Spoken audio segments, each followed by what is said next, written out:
यहाँ पे अपन micro RR immunity start कर रहे हैं। तो स्टार्टिंग का जो टॉपिक है 1 घंटा, वो पूरा पैथो वाला वीडियो देख लेना है, पैथो आरआर 17 जो भी चैनल में, ठीक है, पैथो आरआर देखना है। तो अपन यहाँ पे जो माइक्रो वाला टॉपिक है वो है एंटीजन एंटीबॉडी, ठीक है, यहाँ से स्टार्ट होता है, एंटीजन एंड एंटीबॉडी स्टार्ट है।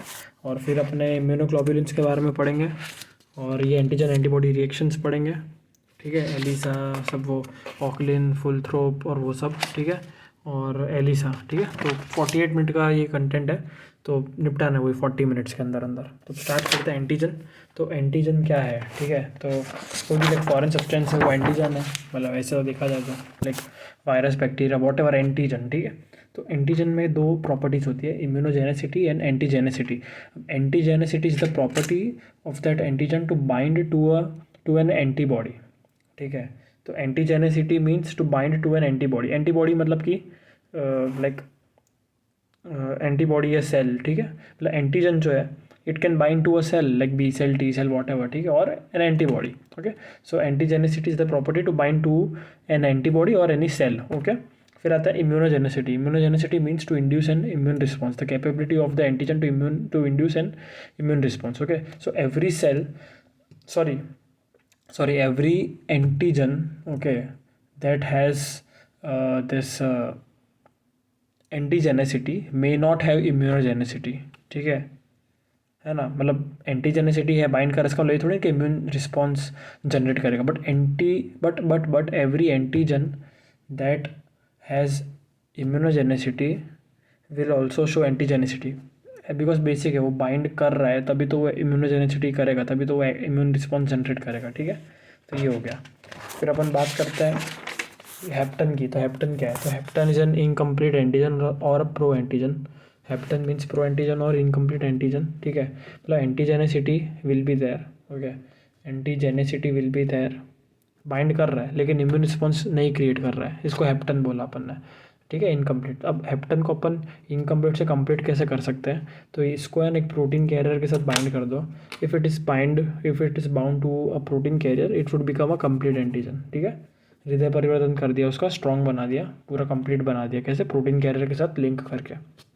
अब आता है हेट्रोफाइल एंटीजन। हेट्रोफाइल एंटीजन मतलब कि डिफरेंट एंटीजन, ठीक है, हेट्रो मीन्स डिफरेंट, तो हेट्रोफाइल एंटीजन क्या होता है, अलग, सपोज दो स्पीसीज है ए और बी, दोनों का जो एंटीजन है, स्ट्रक्चर है, वो अलग है, ठीक है, दोनों का स्ट्रक्चर अलग है, बट सपोज उनमें ऐसा 10% जो हिस्सा है, कोई पार्ट है एंटीजन का 10%, वो सेम है, दोनों में सेम है वो 10% वाला पार्ट, ठीक है, उसको अपन एपिटोप बोलेंगे, ठीक है।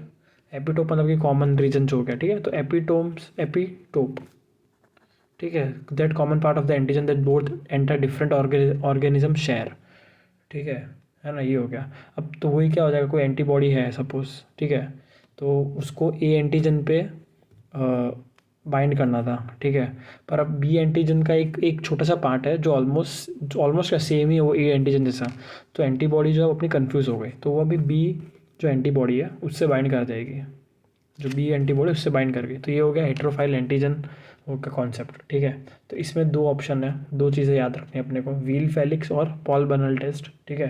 व्हील फेलिक्स टेस्ट अपन रिकेट्सिया के लिए करते हैं, ठीक है, तो मतलब इसका मतलब क्या, कि रिकेट्सिया किसी को है, अगर रिकेट्सियल इन्फेक्शन है, ठीक है, तो ऑफकोर्स वो जो रिकेट्सिया एंटीजन था जो घुसा बॉडी में, तो उसके खिलाफ जो एंटी रिकेट्सियल एंटीबॉडी बनी, ठीक है, ऐसे याद रख लो, तो जो एंटी रिकेट्सियल एंटीबॉडी बनी, ठीक है, तो अपन को वो डिटेक्ट करना है, ठीक है। तो अपन यहाँ पे तो ऐसा rickettsial antigen should have been used, okay, but अपन रिकेट्सिया की जगह प्रोटियस एंटीजन यूज़ करते हैं। सो जो व्हील फिलिक्स टेस्ट है, व्हील फिलिक्स टेस्ट के अंदर प्रोटियस एंटीजन यूज़ होता है, ठीक है, मतलब क्या हुआ इसका मीनिंग, कि भाई प्रोटियस एंटीजन जो है that shares some common part with the rickettsial antigen, so that proteus antigen reacts to rickettsial antibody, और ये रिएक्शन अपने को देखने को मिलता है।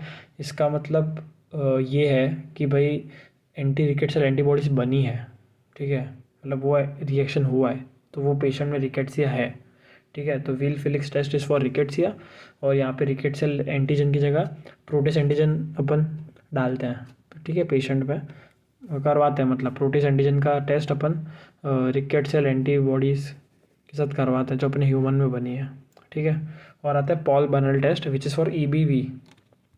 बहुत मस्त टॉपिक है सुपर एंटीजन, ठीक है। अब सुपर एंटीजन में क्या है, अब ये एक अपन नॉर्मल देखते हैं कि एंटीजन कैसे टी सेल के पास जाता है ना। तो एक एपीसी है, एंटीजन प्रेजेंटिंग सेल, ठीक है, जो प्रेजेंट करेगा टी सेल को, ठीक है। अब एपीसी ने पहले तो it is the first cell to receive the antigen, okay. अब क्या कर रहा है ना कि एंटीजन उसने एंगल्फ किया, खुद के आंचल में समाया है, ठीक है, एंटीजन को लिया। अब उसके पास एक थाली है, उसके बाहर एक मेम्ब्रेन पे थाली पड़ी, वो थाली को बोला अपने एमएचसी, ठीक है। अब वो थाली क्या कर रही है, थाली जो है, ठीक है, वो अब एमएचसी, वो जो थाली उस पर एंटीजन पड़ा है और वो अभी टी सेल उठाएगा, ठीक है। तो अपने को नॉर्मल में क्या होता है, टी सेल के पास टी सेल रिसेप्टर है, टीसीआर, ठीक है। अब यहाँ दिख रहा है ये सेंट्रल बाइंडिंग है, जो नॉर्मल एंटीजन है उसकी सेंट्रल बाइंडिंग है, मतलब वो दो जगह से जुड़ा हुआ है। उसका एक पार्ट है एमएचसी में और एक पार्ट है टी सेल टीसीआर में। जैसे एक मीम था ना कि या एक मेरा एक पाँव हरियाणा में, एक पाँव मेरा, एक पाँव दिल्ली में, तो या एक पाँव पंजाब में, एक दिल्ली में है, तो हरियाणा वाले को मज़ा आ जाता है। तो वैसा ही एमएचसी का एक पैर है, सॉरी, एंटीजन का एक पैर एमएचसी के पास है और दूसरा पैर टीसीआर के पास है। ये सेंट्रल बाइंडिंग है, ठीक है। मतलब एमएचसी को, मतलब एंटीजन को लाइन में लगना पड़ रहा है। तो जो टी सेल का जो रिस्पॉन्स है, वो जो भी अभी इन्फ्लेमेटरी मीडिएटर है, कीमोकाइन, लिम्फोकाइन, वॉटेवर जो भी वो सीक्रेट करेगा, तो माप में सीक्रेट करेगा, क्योंकि एक लाइन से सिस्टमेटिकली काम हो रहा है, ठीक है। एपीसी ने एंटीजन लिया, एंटीजन फिर एमएचसी पे आया, ठीक है। तो नॉर्मल एंटीजन अभी फिर टीसीआर को दिया, मतलब नॉर्मल एंटीजन अभी एमएचसी और टीसीआर दोनों के बीच में फंसा हुआ है, ठीक है। और फिर वो टीसीआर के पास जाएगा। अब आता है सुपर एंटीजन का गेम पूरा। सुपर एंटीजन अपना वीवीआईपी है, ठीक है, वीवीआईपी है। मतलब क्या करेगा कि वो लेटरल बाइंडिंग करेगा विद द टी सेल, मतलब कि खुद के लाइन को, ये लाइन में घुसेगा ही नहीं कि भाई हम तो ये लाइन में घुसेंगे ही नहीं। ये सुपर एंटीजन आया, सीधा ही लेटरल बाइंड करके टीसीआर पे अटक गया, मतलब एपीसी ने इसको रिसीव भी नहीं किया, एपीसी ने इसको सुपर एंटीजन को रिसीव ही नहीं किया, ठीक है। अब क्या है ना कि इसने भाई साइड से आया, ठीक है, उधम मचाया इसने, तो इस ये काफ़ी टी सेल्स को कर देगा, ठीक है। टी लिम्फोसाइट जो है, उन काफ़ी टी लिम्फोसाइट्स को ये एक्टिवेट कर देगा। अपने जो पड़ा टी सेल के अंदर CD4 CD8 या वॉटेवर, ठीक है, टी हेल्पर्स, टी साइटोटॉक्सिक, मतलब वो है तो लिम्फोसाइट, ठीक है, लिम्फोसाइट है, तो टी लिम्फोसाइट को एक्टिवेट कर दिया। तो super antigen induces 20% of the T lymphocytes, ठीक है, एक्टिवेट्स 20%, मोर देन 20। तो अब क्या हुआ ना कि क्योंकि बहुत फटाफट फटाफट प्रोसेस होता जा रहा है, पहले तो एक बार लाइन से लग रहा था, अभी तो फटाफट आके सीधा घुस गए, ठीक है। तो 20% हो गया। अब that leads to massive lymphokine release, massive lymphokine release हो गया, ठीक है।